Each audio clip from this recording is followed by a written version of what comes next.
1. Todo empezó por un número equivocado.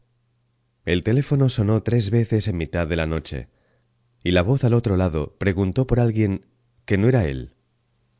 Mucho más tarde, cuando pude pensar en las cosas que le sucedieron, llegaría a la conclusión de que nada era real, excepto el azar.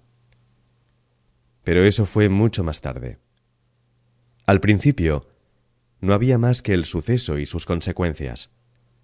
Si hubiera podido ser diferente o si todo estaba predeterminado desde que la primera palabra salió de la boca del desconocido, no es la cuestión. La cuestión es la historia misma. Y si significa algo o no significa nada, no es la historia quien ha de decirlo. En cuanto a Quinn, no es preciso que nos detengamos mucho. Quién era, de dónde venía y qué hacía, tienen poca importancia. Sabemos, por ejemplo, que tenía 35 años. Sabemos que había estado casado, que había sido padre y que tanto su esposa como su hijo habían muerto. También sabemos que escribía libros. Para ser exactos, sabemos que escribía novelas de misterio. Escribía estas obras con el nombre de William Wilson, y las producía a razón de 1 al año aproximadamente, lo cual le proporcionaba suficiente dinero para vivir modestamente en un pequeño apartamento en Nueva York. Como no dedicaba más de 5 o 6 meses a una novela, el resto del año estaba libre para hacer lo que quisiera. Leía muchos libros, miraba cuadros, iba al cine. En verano veía los partidos de béisbol en la televisión. En invierno iba a la ópera. Más que ninguna otra cosa, sin embargo, le gustaba caminar. Casi todos los días, con lluvia o con sol, con frío o con calor, salía de su apartamento para caminar por la ciudad, sin dirigirse a ningún lugar concreto, sino simplemente a donde le llevaran sus piernas. Nueva York era un espacio inagotable, un laberinto de interminables pasos, y por muy lejos que fuera, por muy bien que llegase a conocer sus barrios y calles, siempre le dejaba la sensación de estar perdido. Perdido no solo en la ciudad, sino también dentro de sí mismo.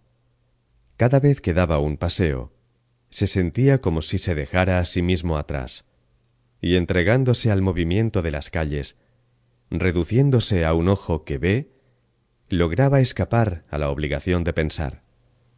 Y eso, más que nada, le daba cierta de paz, un saludable vacío interior. El mundo estaba fuera de él, a su alrededor, delante de él, y la velocidad a la que cambiaba le hacía imposible fijar su atención en ninguna cosa por mucho tiempo.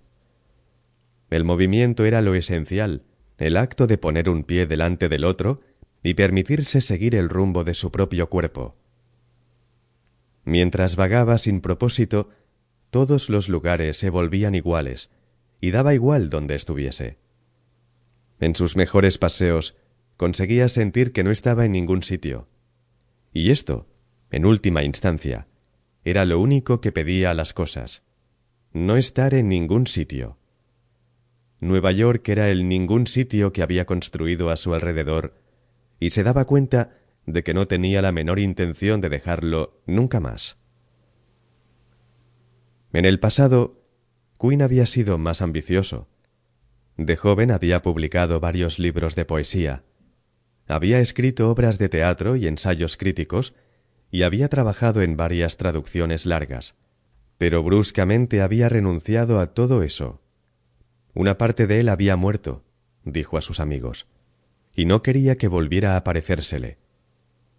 Fue entonces cuando adoptó el nombre de William Wilson. Quinn ya no era la parte de él capaz de escribir libros.